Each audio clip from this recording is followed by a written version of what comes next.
N'état de plus ardent, viens, n'état de plus donne ton cœur, viens, tel que tu es ardent, viens. Und das ganze Volk sagt, Dankeschön.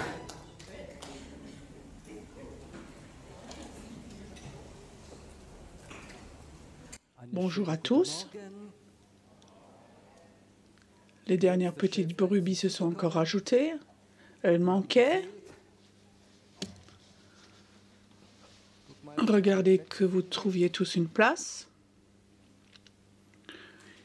Donc on a compté les chaises, on les a bénies. Il y a encore une place devant. De l'autre côté aussi.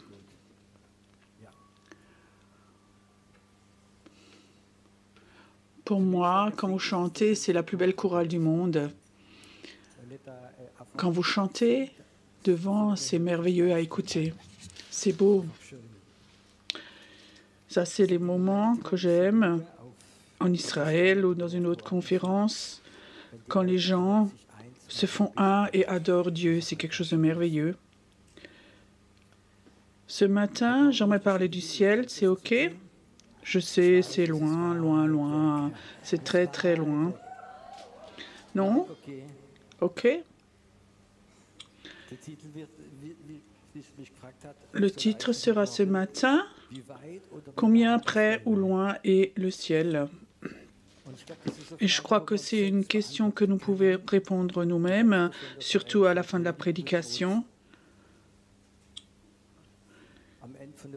À la fin de la prédication, on pourra y répondre. Maintenant, la définition du ciel, c'est quoi? Le ciel, c'est pas le bleu du ciel. Ce qu'on voit en haut, c'est l'endroit. Je veux dire, si vous me demandez ce que c'est le ciel, c'est là où Dieu habite. C'est juste ça? Dieu habite dans le ciel. Ça, c'est là où il habite. Et ça, c'est pour certaines personnes, c'est déjà de la religion, mais ils ne voudraient pas se rapprocher de Dieu.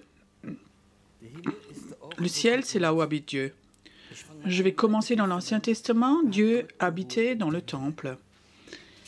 David voulait construire une maison pour son Dieu. Il avait fait les plans, il a rassemblé l'argent, mais Dieu a dit, tu as déversé trop de sang, tu ne vas pas construire ça, c'est Salomon, ton fils, qui va construire ce temple.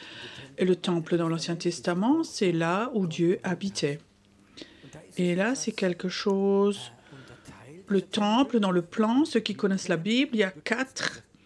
Donc, il y a d'abord la cour extérieure, le cour intérieure, le lieu saint et le lieu très saint. Je crois que dans la cour extérieure, il y avait aussi déjà la présence de Dieu. Mais dans le lieu très saint, c'est autrement. Vous croyez ça? Donc, comme ça, il y a différents stades comme ça. Et Dieu habitait dans le lieu très saint. C'est là où Dieu était le plus concentré. Et je crois qu'aujourd'hui, en tant que chrétiens, on a des chrétiens dans les 4 niveaux, où nous, on peut traverser ces 4 stades aussi. Je parle maintenant des chrétiens dans la cour extérieure. C'est quoi ça? Ce sont ceux, par exemple, le dimanche matin, il y a le culte, on y a l'habitude, on s'habille bien, on habille les enfants, petit déjeuner, ceci, cela, et on va au culte. Beaucoup sont dans la joie. D'autres personnes vont à des conférences. Ça, c'est la cour extérieure. On a de la joie, on a dépensé des sous. Il y a un orateur connu. Et avec de la joie, on va aussi dans ces réunions de cour extérieure. Mais il y a des chrétiens qui vivent toute l'année dans ces cours extérieures. Ce sont les chrétiens de cours extérieures. Toujours Alléluia, sont heureux, qui disent Alléluia, mais peut-être qu'ils ne sont jamais allés dans le lieu très saint. Et j'aimerais vous expliquer un peu tout ça. Après, il y a la cour intérieure dans la Bible. Il n'y a que les Juifs qui pouvaient rentrer dans la Bible. Dans la cour intérieure, que les Juifs pouvaient rentrer. c'est des gens pour nous nés de nouveau, chrétiens. Ils ont le droit d'aller dans cette cour intérieure et on a faisait beaucoup de rites aussi dans cette cour intérieure. Vous connaissez sans doute tous ces hôtels où on se purifiait et tout ça. Dans cette cour intérieure, et il y a beaucoup de chrétiens dans cette cour intérieure. Ils sont toujours là, toujours actifs, en activité. Ils sont collaborateurs, ils font beaucoup de choses, beaucoup d'œuvres, mais ils ne rentrent pas profondément. Ils sont toujours en activité et parfois cette activité, elle nous empêche d'aller dans le lieu saint. Et de tout déconnecter et d'aller consciemment, d'aller dans la présence de Dieu. Il y a malheureusement, je dirais peut-être, le premier job du diable, c'est de nous occuper. Tu sais, si tu es né de nouveau, ça, il ne peut pas te l'enlever, mais il peut empêcher que tu ailles dans le lieu très saint et il t'occupe. Tout ce qu'un chrétien doit faire. Et alors, on est tellement occupé, et j'ai découvert quelque chose après 30 ans d'être pasteur. C'est important, si tu as des collaborateurs, qu'ils ne soient pas collaborateurs, mais tu les regardes aussi et tu leur dis, écoute, fais un peu moins, ou peut-être que tous les 15 jours, ton ministère, pour que tu aies le temps d'aller dans le lieu très saint. Il y a des chrétiens, ils sont tellement occupés avec leur ministère, ils ont des sentiments de valeur avec ça, qu'ils ont perdu le chemin pour aller dans le lieu saint. Ils sont tellement liés à leur travail, à leur ministère, qu'ils n'arrivent plus à aller dans le lieu très saint. Et ça, c'est un danger. Et si toi, tu as une responsabilité pour d'autres personnes, fais attention à ces personnes autour de toi, pas qu'elles soient trop occupées. Dis-leur, alors, prends-toi du temps, partage ton ministère, tu es remplaçable. Je le remarque surtout chez les femmes, ceci. Ça, il faut que je le fasse. Personne de l'autre ne peut le faire à ma place. Vous savez où j'ai appris ça? J'étais nouveau commercial. Je n'étais pas encore croyant. Ma chef n'était pas non plus croyante à l'époque. On était en route ensemble. Et ma chef avait à peu près 20 ans de plus que moi. Alors à Strasbourg, on rentrait sur l'autoroute et je voulais faire un compliment à ma chef. Alors je dis, vous êtes irremplaçable, vous savez tout faire. Alors comme ça par hasard, on passait à côté d'un cimetière. Alors elle dit, regarde, tous ceux qui sont là couchés, ils pensaient tous qu'ils ne peuvent pas être remplacés.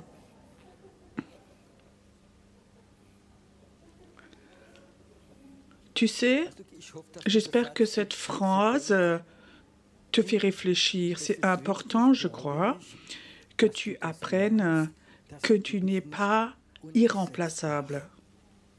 Reinhard Bonke avait raconté un jour, et ça m'avait vraiment touché, un jour, quand il avait fait comme ça une grande campagne d'évangélisation, des milliers se sont convertis et disaient, Dieu, je suis tellement honoré que tu m'aies appelé. Tu sais ce qu'il a dit, les seigneurs? Tu n'étais pas numéro 1, tu étais numéro 5. Les 4 avant toi, ils ne voulaient pas. Alors malheureusement, je devais te prendre toi. C'est pour ça, je reviens maintenant. Il est important que le leader, ou en tant que parent peut-être, si tu es chrétien depuis plus longtemps, attention si autour de toi il y a des personnes qui sont comme ça liées dans la cour extérieure-intérieure, liées à leur ministère. Fais attention, dis-leur, c'est tellement important que tu apprennes de déposer ton ministère et d'aller plus profondément dans la présence de Dieu. Il y a des gens, ils ont même perdu cette manière d'adorer. Tu comprends? Ils sont tellement occupés, ils savent chanter des chants, mais ils ne savent plus rentrer profondément dans l'adoration. Et il y a comme ça, ce lieu saint, ça c'est un endroit spécial où la présence de Dieu est très forte. Et il y a ces gens qui ont soif d'aller dans cette gloire de Dieu, de sentir cette présence de Dieu pas légère, mais forte. Et tu sens, tu sais que Dieu est là. Tu connais ces sentiments, ces moments, tu peux les avoir aussi chez toi à la maison, quand tu fais ton temps de silence avec Dieu et tu sais, Dieu est là, Dieu est là. Ça, c'est le lieu très saint, dans ce lieu très saint. Mais alors souvent, on a un grand problème parce que si on sent très fortement la présence de Dieu, qu'est-ce que nous faisons? Tout d'un coup, il y a comme ça de ton cœur, cette douleur, cette soif, tout ce que tu souhaites. Ô Seigneur, tu es tellement omniprésent, je t'aime tellement. Seigneur, tu vois donc ma fille est malade, elle a un problème de cœur, tu pourrais la guérir, fais ceci, cela. Et tu sais aussi, mon voisin, il a des problèmes de dos, pense aussi à lui. Et peut-être qu'aussi, tu peux, j'ai besoin d'une nouvelle voiture, tu vois, elle est souvent cassée en hiver. Et tout d'un coup, tu as allumé quelque chose, tu comprends, qui n'est pas compatible avec le ciel. Tu sais, 95 ou 99% de nos prières, on n'en aura plus besoin au ciel, c'est juste ça. Si tu rencontres ou si tu veux rencontrer le ciel, il faut agir comme si tu étais au ciel. Alors il y a ce lieu très saint. Et là, le haut prêtre ne pouvait que rentrer une fois l'an. Une fois l'an, il ne pouvait que rentrer, de faire cette prière pour son peuple. Et alors il y avait encore quelque chose de plus grave, il pouvait que rentrer, Dieu pouvait parler et lui ne devait dire aucun mot. Parce que quand il était dans le lieu très saint, il aurait dit un seul mot, dit la Bible, il serait mort, tombé mort, raide. Vous savez alors ce qu'ils ont fait? Parce que les Juifs pensaient, si maintenant il rentre, il commence à parler, il tombe mort, alors on ne peut même pas le sortir. Parce qu'on n'a pas le droit de rentrer, il n'y a que le grand prêtre qui peut rentrer là-dedans. Alors ils ont attaché une ficelle au pied, que si jamais il tombe mort, qu'ils puissent le tirer dehors. Ça, c'est le lieu très saint.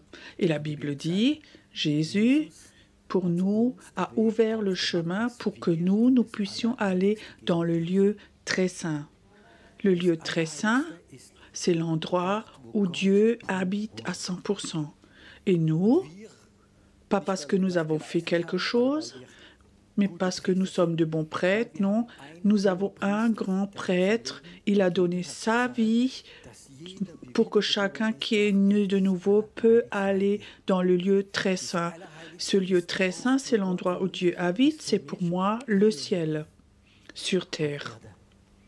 Et je crois que c'est l'endroit où c'est Dieu qui habite, on a le droit de rentrer là-dedans, mais on n'a pas le droit de faire quelque chose, on n'a pas le droit de parler. Et ça, c'est difficile pour nous, c'est juste ça, ne pas parler. Ça, c'est l'endroit où Dieu parle, où nous sommes calmes, nous écoutons. Je sais combien c'est difficile pour nous. Nous habitons tous dehors, dans la cour extérieure, dans le monde, dans nos activités. Il faut que nous travaillions, gagner de l'argent, faire beaucoup de choses. Et maintenant, de ce rythme, il faut que tu arrives à cet endroit où tu ne parles plus. Et le monde sait combien c'est important d'arriver à cet endroit. Eux nomment aussi ça la méditation. Cet endroit où on ne fait plus rien, on ne pense plus rien, on est tout calme. Et je remarque que beaucoup de chrétiens sont comme ça dans leur activité, sont programmés à faire pour plaire à Dieu et faire. Mais Dieu dit, tu n'as pas besoin de faire quoi que ce soit, j'ai tout fait pour toi. Il suffit que tu viennes dans la présence de Dieu, dans le lieu très saint. Il faut que tu rentres dedans, devenir tout calme de nouveau et écouter Dieu, de rentrer dans le ciel.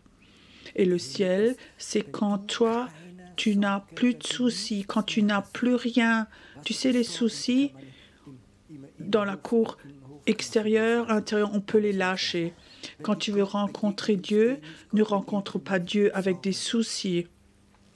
Imagine, maintenant, tu aurais un rendez-vous, ce serait possible d'avoir un rendez-vous avec Jésus, il serait là 8 jours, et tu aurais un rendez-vous là. Chacun peut y aller. Est-ce que tu ferais tes achats et t'emmènes tes achats là chez Jésus? Jésus, j'avais pas le temps de ranger mes achats, j'emmène tout là pour ce rendez-vous? Ou est-ce qu'il y a des gens maintenant, peut-être moins, je sais quand je suis devenue chrétien à 30 ans, beaucoup de femmes dans l'église devant tricoter ou crocheter. Et ça m'énervait tellement. Tu es là, tu commences à prêcher et dans la première rangée, il y a 3 femmes qui tricotent, 2 endroits, 3 envers, 2 endroits, 3 envers. Sœur, est-ce que tu peux écouter pendant que tu tricotes? Oui, non, j'ai aucun problème. Si Jésus était là, est-ce que tu tricoterais? Peut-être pas. Je crois que c'est parfois très important. Je sais que c'est difficile d'apprendre, de devenir calme, de lâcher tous tes soucis, de venir dans la présence de Dieu et consciemment de faire ce pas, d'aller dans le lieu très saint où tu rentres dedans et tu n'as pas de problème, tu n'as aucun besoin, tu as tout déposé et tu es prêt spirituellement d'être nu devant ton Dieu. Il y a un beau chant en français, un jour dans tes parvis vaut mieux que 1000 ailleurs. Nous avons perdu ce moment d'aller dans le lieu très saint, de ne plus parler. Et ça, c'est l'endroit où Dieu parle. Est-ce que toi, tu as soif que Dieu, tout personnellement, te parle à toi? Est-ce que toi, tu as soif d'aller à cet endroit où il n'y a plus rien qui t'intéresse à part d'être dans la présence de Dieu, dans ce ciel, à cet endroit où Dieu peut parler, où Dieu veut te parler? Je crois que ce sont les moments où dans ta vie, je peux dire, où tous les virus de ta vie, de ton programme sortent alors. Tu sais, à notre nouvelle naissance, on a tous reçu un programme, c'est notre appel. Si tu es né de nouveau, les prophètes peuvent confirmer, mais aussi dans la prière, de plus en plus tu peux recevoir quel est le programme que Dieu a pour ta vie. Alors malheureusement, il y a ces virus spirituels qui rentrent. Je vous en raconte une fois. Quand j'étais tout nouveau converti, j'avais faim de Dieu, faim du surnaturel, du Saint-Esprit, du prophétique. Et après un court moment, j'étais peut-être croyant depuis 6-8 semaines. Je voyais quelque part un prospectus, séminaire pour les dons de guérison, les dons de l'esprit. Et je me suis inscrit. Je suis allé là-bas, dans le château de Hambourg. Et alors, on avait un super orateur assez âgé. Et il avait commencé alors, avant qu'on commence, qu'on lise Corinthiens 12 et 14, sur les parler en langue, les dons de l'esprit. On parle de Corinthiens 13. C'est le chapitre sur l'amour. Il disait c'est le chapitre le plus important. Et à chaque fois qu'il y a marqué amour, tu mets ton prénom dedans. J'étais tout nouveau converti, vous connaissez mon passé. Pierrot est patient, compatissant. Il y a une fois, le mot Pierrot allait là-dedans. Mais j'étais nouveau converti et de nature, je suis quelqu'un de motivé et que je me bats. Et je dis, je vais y arriver. Je suis rentrée à la maison, chez mon épouse, je lui ai expliqué. Mon épouse me dit, écoute, et je disais, tu sais, on était 80-90 personnes. Tous étaient des chrétiens de longue date. Moi, j'étais le bébé chrétien tout nouveau. Et alors, je pensais, OK. Ils sont chrétiens depuis plus longtemps, mais moi, je suis tout nouveau converti et je suis fort de caractère, je n'abandonne pas. Maintenant, je vais prier et je vais faire jusqu'à ce que je puisse mettre partout Pierrot et que le Seigneur dise Amen, Amen, Amen. Et effectivement, tous les jours, j'ai essayé. Tous les jours, j'ai essayé Pierrot. Compatissant, il est patient, il est ceci, et il est l'amour, il est ceci. Après 3 semaines... j'ai réussi. Non. Non, j'ai pas réussi. J'étais découragée. Je ne voulais plus rien savoir de 1 Corinthiens 13. Et s'il n'y avait pas existé 12 ou 14, j'aurais collé ma Bible ensemble. J'aurais pris du scotch et j'aurais collé les pages ensemble. Vous savez, je ne savais pas, mais j'avais attrapé un virus. Et pendant des années, Je n'ai jamais prêché sur 1 Corinthiens 13, jamais, parce que j'ai beaucoup de fautes, mais je ne suis pas hypocrite. Je ne vais pas dire aux gens, mettez votre nom si moi, j'y arrive pas. Pendant des années, je n'ai pas prêché. Et alors, un samedi soir, je devais aller à Tsinsheim pour prêcher. Je dis, Seigneur, sur quoi je dois prêcher? Vous savez ce qui vient maintenant? 1 Corinthiens 13, je dis, Seigneur, je prêche sur toute la Bible, de Adam à Apocalypse, mais pas 1 Corinthiens 13. Et comme ça, j'ai négocié avec le Seigneur et il ne répondait plus rien. Il y a des moments où Dieu ne dit plus rien. Et je disais, Seigneur, je ne peux pas, ça ne va pas. Le Seigneur disait, tu as une faute, tu ne peux pas mettre le nom de Pierrot, il faut mettre le nom de Jésus dedans. Jésus est patient, Jésus croit tout.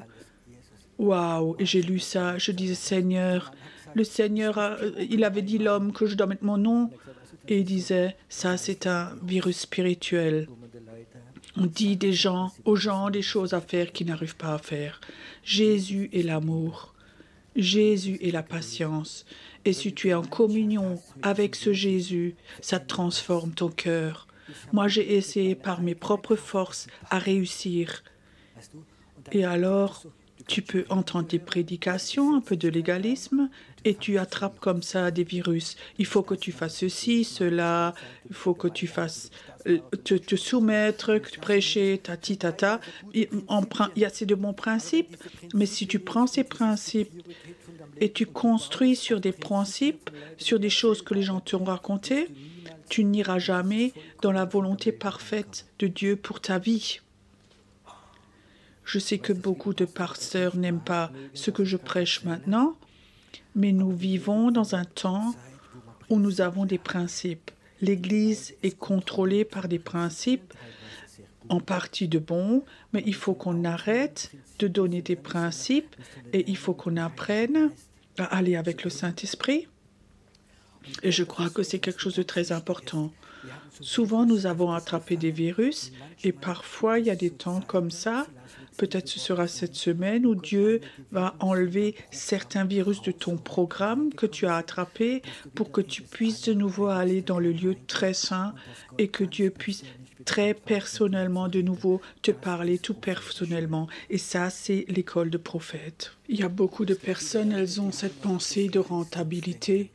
Il faut que je fasse quelque chose pour plaire à Dieu. Tu n'as besoin de rien faire, il a tout fait pour toi. Tu sais, si tu veux faire quelque chose, dois faire quelque chose. Tu peux être dans la cour intérieure, extérieure, tu peux être allé un bout dans le lieu très saint, mais tu iras jamais dans le lieu très saint. Parce que dans le lieu très saint, il faut que tu sois conscient, tu n'as rien à donner, tu ne peux rien faire. Tu n'es rien sauf par grâce, par Jésus-Christ. Et ça, c'est difficile si tu es imprégné et que tu dois faire quelque chose. Nous sommes dans un monde de rentabilité. Il faut que tu fasses quelque chose. Il faut que pour avoir une valeur, même dans l'Église, ça existe. Imagine un pasteur me disait, si tu vas que des personnes qui veulent rien faire, je dis, ce serait un bout de ciel sur terre. Apprends à faire ce que tu reçois dans le lieu très saint. Si tu rentres dans le lieu très saint et tu reçois de Dieu ce que Dieu veut faire de ta vie, peut-être même le même jour, souvent ça va contre toutes tes natures. Et la première pensée qui vient chez toi, tu dis « Non, je ne peux pas faire ça. Non, ça, je ne peux pas. » C'est la première chose que Moïse a dit à Dieu lorsque le feu était là, dans le désert. « Tu dois faire sortir mon peuple d'Égypte. Ça, je ne peux pas le faire. Non, je ne peux pas, j'ai aucune chance. Je ne peux même pas correctement parler. » Dieu, ça lui était égal. Alors le lieu très saint, c'était là devant le feu. Et dans ce lieu très saint, là, c'est l'endroit où Dieu parle, où toi, tu apprends à ne plus parler. Et parfois, ça dure un temps, ça, de ne plus rien dire, surtout si nous sommes habitués que notre âme est en train de tout le temps réfléchir. Tu as tout dit à Dieu et 10 minutes après, Moi, j'ai un problème avec ces chrétiens. Je vous donne un exemple. J'ai vécu déjà. Est-ce que tu peux prier pour moi? J'ai ce problème, j'ai cette maladie, j'ai cette tumeur et ceci, cela. À l'époque, je priais par la foi. Maintenant, souvent, j'écoute et je leur demande qui a donc déjà prié pour toi. Oui, déjà Reinhard Banka et celui-là. C'était quand le dernier? Oui, il y a une demi-heure. Oh, tu comprends? Ils n'ont pas compris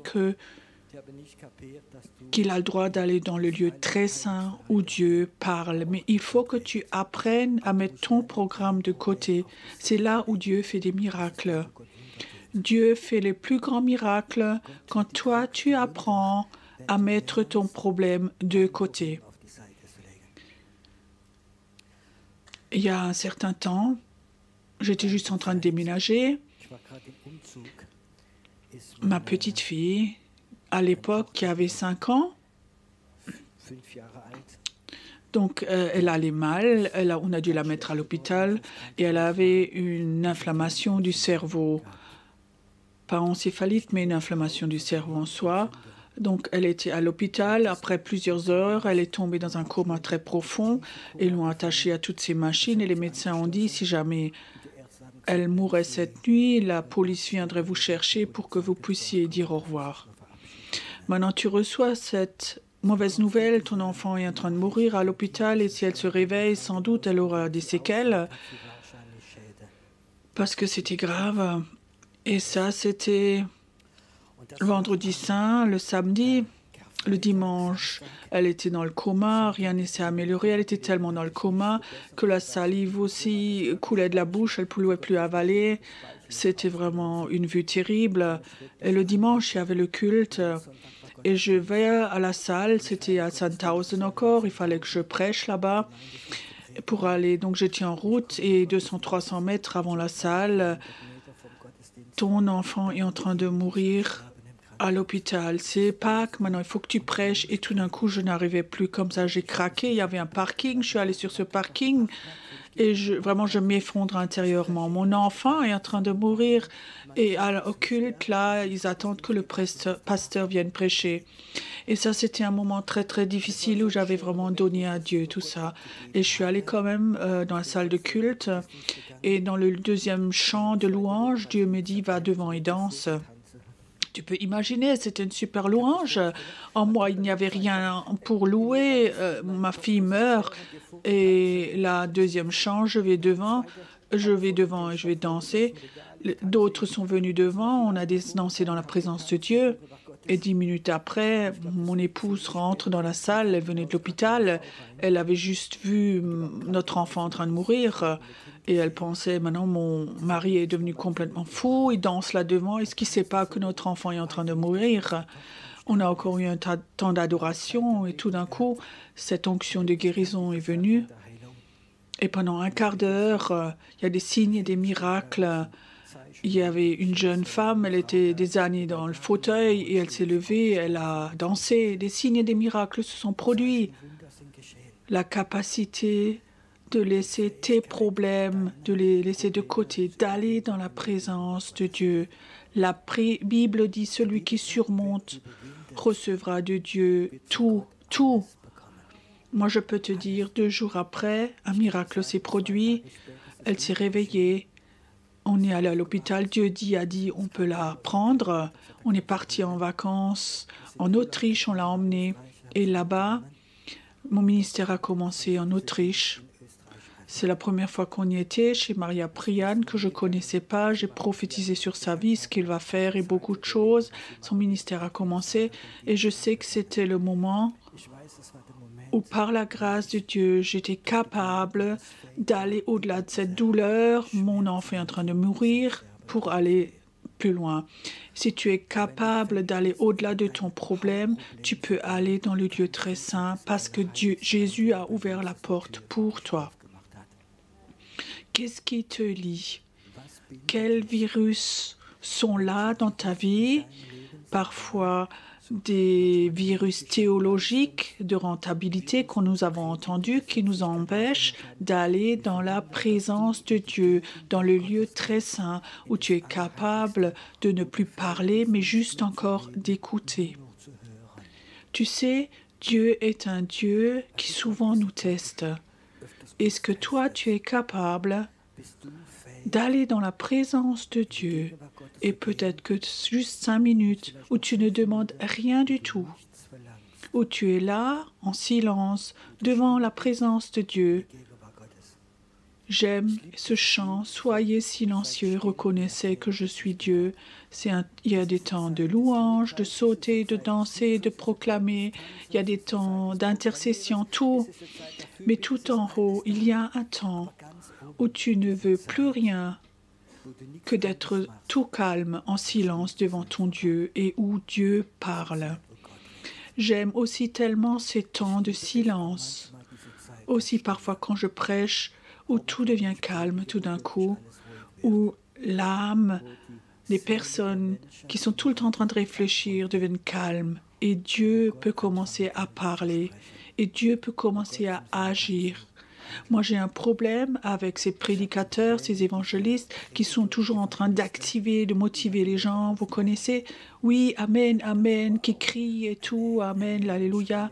Et ils ne vont jamais dans le calme, dans le repos de Dieu. Dieu est un Dieu qui aime le silence, le repos. Vous savez ce que c'est le sabbat? Le sabbat, c'est le 7e jour. Dieu s'est reposé, il a admiré ce qu'il avait fait. Pour nous, le sabbat, c'est d'aller dans le repos et d'admirer ce que Dieu a fait au travers de Jésus-Christ, aussi dans ton cœur. Si tu vas dans le prophétique, si tu veux aller dedans, tu peux dans la cour extérieure, dans le lieu saint, aussi recevoir de temps en temps quelque chose. Quand une onction prophétique est là, c'est facile de recevoir quelque chose de Dieu, mais ce n'est pas très profond. Le tout profond, c'est de rentrer dans la présence de Dieu, dans son repos, et qu'on apprend à enlever nos rucksacks, nos soucis, de l'adorer, de lui dire merci que Jésus a tout fait pour toi, aucun sentiment de condamnation, tout est parti, tu n'as besoin de rien faire du tout. Apprends à être tout calme devant Dieu, donne-lui une chance de te parler. Et tu penses peut-être, oui, mais ça ne marche pas, et c'est le jour d'après encore, et encore. Et tu vas remarquer que ça va devenir de plus en plus facile. À chaque fois, ça va être plus facile d'aller dans la calme, dans le repos de Dieu, et tu vas voir comme ça va agir. Dieu agit dans ton cœur, dans mon cœur, dans tes pensées, dans tes sentiments, et il commence à parler. Je peux te dire, quand tu es dans la présence de Dieu, quand tu vas dans le lieu saint, dans le lieu très saint, quand tu rentres dans le ciel, je peux te promettre, c'est beaucoup mieux que toute cure d'âme. Aucune personne qui t'écoute ne peut remplacer ça. Il y a en Allemagne, qui est connu dans toute l'Europe, en Espagne, il y a ce chemin de Compostelle. Donc ce chemin, oui.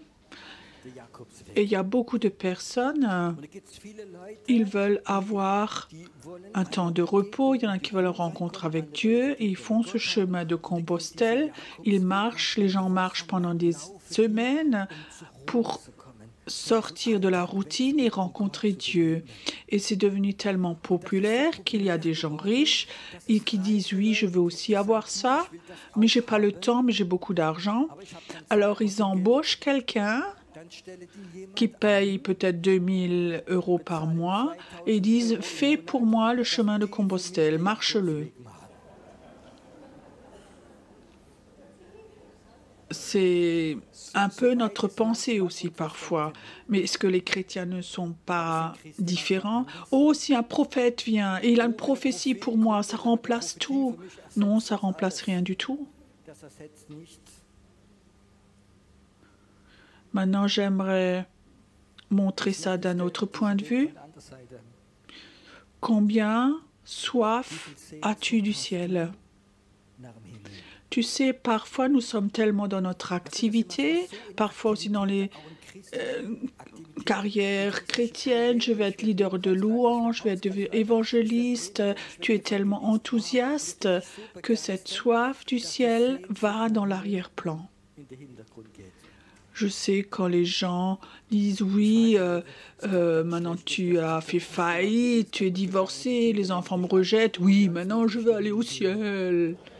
Ça, c'est la porte de sortie pour les dépressifs, ça. Non, justement, si tu vas bien.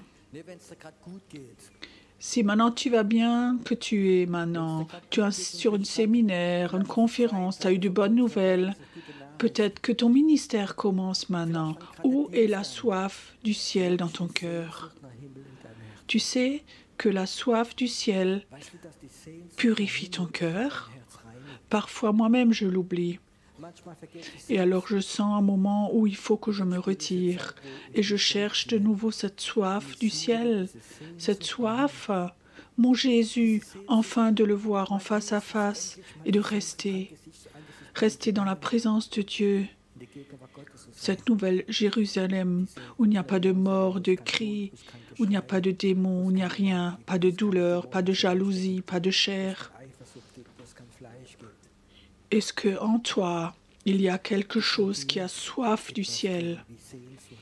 Pas parce que tu vas mal, mais parce que ton esprit, la Bible dit, Dieu va reprendre l'esprit qu'il t'a donné. Ton esprit a soif de retourner vers Dieu. Mais ton âme, elle est pleine d'activité, c'est juste ça. Ton âme, celle qui est toujours en train de faire, ta chair, et elle ne voudrait pas avoir le ciel, elle veut faire quelque chose de bonne chose en tant que chrétien, mais c'est tellement dangereux. Notre âme a la capacité presque de tuer notre esprit. Vous savez ça? Et il faut que nous fassions attention. La parole dit, elle sépare les deux. J'aimerais te demander en toi, quand la dernière fois en toi tu as cette soif du ciel, ou de préférence, tu dis, si j'avais un bouton, j'appuie dessus, j'irais tout de suite. Mon cœur pleure parce que j'ai tellement soif de mon Dieu. Mon cœur pleure parce que j'ai tellement soif de voir mon souverain, mon sauveur, celui qui m'aime, celui qui a tout donné. J'ai tellement soif du ciel. Et si nous, chrétiens, si nous perdons cette soif du ciel, alors on va commencer à faire beaucoup de choses dans la chair. On va être blessé aussi, on va être rejeté, d'autres choses. Je crois que cette soif du ciel purifie notre cœur et c'est important que nous l'apprenions. J'aimerais te dire surtout quand nous avons du succès. Tu connais l'histoire où les disciples sont venus à Jésus. Jésus, on a guéri beaucoup de malades, on a chassé les démons, on a pris la toute-puissance. Que dit Jésus alors? Réjouissez-vous que vos noms sont inscrits dans le ciel. Il les a de nouveau ramenés sur terre, une soif du ciel, pas d'avoir de toute puissance, un plus grand ministère, mais il les a ramenés au ciel de nouveau, la soif du ciel. Les gens prophétiques, des personnes prophétiques, des gens qui sont appelés à être prophétiques, vont souvent dans leur esprit avoir comme ça cette soif du ciel, où ils n'ont pas soif de ministère, mais cette soif du ciel, cette soif de en haut, soif ce Dieu qui est l'amour lui-même, de le rencontrer, cette paix, de l'avoir toujours cette paix. Car les gens prophétiques, si les gens prophétiques perdent cette soif du ciel, ils sont en danger. Si leur ministère est plus important que Dieu, c'est dangereux. Je connais des prophètes où leur ministère était plus important, ils ont gagné beaucoup de sous. Et j'ai rencontré un prophète qui m'a raconté, tu sais, il y avait un temps comme ça, c'était un Américain, il disait, si quelqu'un me donnait $100, je prophétisais tout de suite, je pouvais en faire 10, 20 par jour, c'était aucun problème. Tu sais pourquoi? Parce que la Bible dit, Dieu ne reprend pas ses dons. Si cette onction prophétique est là, Ne perds jamais cette soif de Dieu. Et Dieu va souvent t'emmener dans des situations où cette soif du ciel va être là. De passer de cette cour extérieure, intérieure, lieu saint, de venir dans cette paix. Il ne s'agit pas de ton ministère, il s'agit de ton cœur, d'être dans la présence de Dieu. Ce matin, j'ai juste une question. Quand est-ce que tu as la dernière fois eu en toi cette soif très profonde du ciel où tu ne peux même pas partager avec d'autres, où les autres ne comprennent pas, même tes frères et sœurs ne comprennent pas. Tu n'avais pas envie d'être avec d'autres, mais d'être juste tout seul. Et cette soif du ciel, de prier, de lâcher ça, d'aller dans le ciel. Quand est-ce que tu as la dernière fois eu cette soif du ciel, que de préférence tu pleures quand tu as soif de quelque chose qui est le plus grand, qui est la plus grande chose de ta vie et tu ne l'as pas. Tu as un bout de ciel dans ton cœur et tu as cette cour extérieure, intérieure, lieu saint, lieu très saint dans ton cœur et tu peux faire ce chemin dans ton cœur. Essaie-le. Aussi peut-être que si tu es là maintenant, d'avoir du temps maintenant où tu te retires, où tu dis « Seigneur, où suis-je maintenant, où je me situe ?» Et je suis dans la cour extérieure, intérieure. Est-ce que je suis dans le lieu saint? J'aimerais aller dans le lieu très saint. J'aimerais devenir tout calme, ne pas prier, être dans la présence de Dieu, que lui peut parler, que lui puisse te toucher, que lui puisse faire de moi ce que lui veut. Je pense toujours à ce vieux chant qui dit « Tu es le potier, je suis l'argile, fais quelque chose de moi. » Et Dieu ne fait pas quelque chose de toi dans la cour extérieure, mais il te transforme dans le lieu très saint. Là, il transforme ta vie et il te forme. Le ciel, c'est là où Dieu habite. Et Dieu habite aussi dans ton cœur. Cherche-le là-dedans. Traverse les étapes. Dépose ton rucksack, tes bagages. Faire un peu de louange. Être reconnaissant. Aller dans le repos de Dieu. Et tu vas voir, le ciel n'est pas si loin que ça. Il est en toi. Et je sais parfois c'est difficile à trouver parce qu'il y a beaucoup de déchets en nous. Et tout ça, il faut qu'on le dépose, qu'on l'enlève. Ce matin, j'ai un désir et j'aimerais prier ce désir, que le Saint-Esprit, qu'il réactive, qu'il touche cette soif du ciel en toi. Peut-être que ça va se passer ici, peut-être que ça va se passer dans 2 heures, peut-être que ça va se passer cet après-midi. Il y aura quelque chose là-dedans, une soif du ciel, une soif de rencontrer ce Dieu face à face. Et si tu n'as plus envie de parler, mais ces pensées viennent dans tes pensées, Saint-Esprit, je te remercie que tu es là.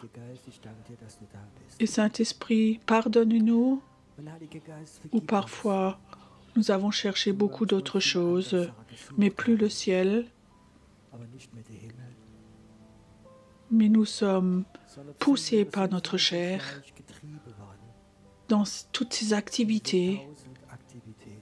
Saint-Esprit, je te demande que ces jours maintenant, tu nous offres cela, où maintenant, certaines personnes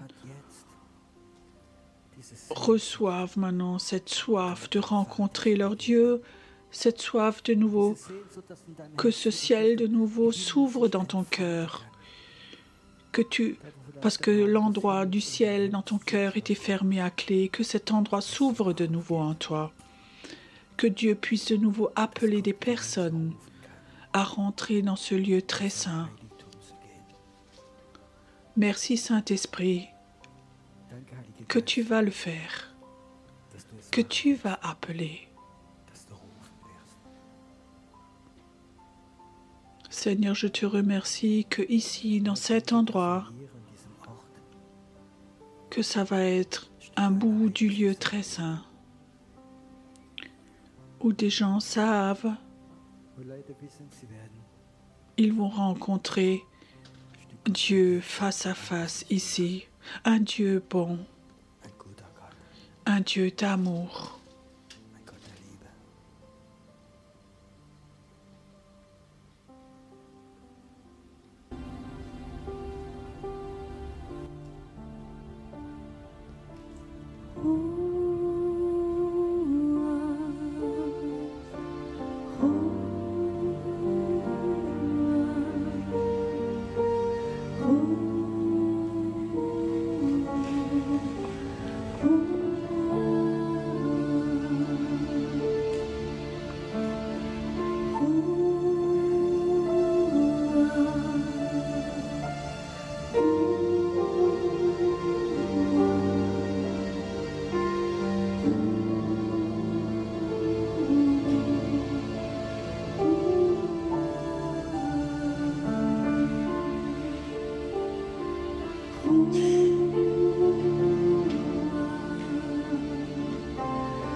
Roses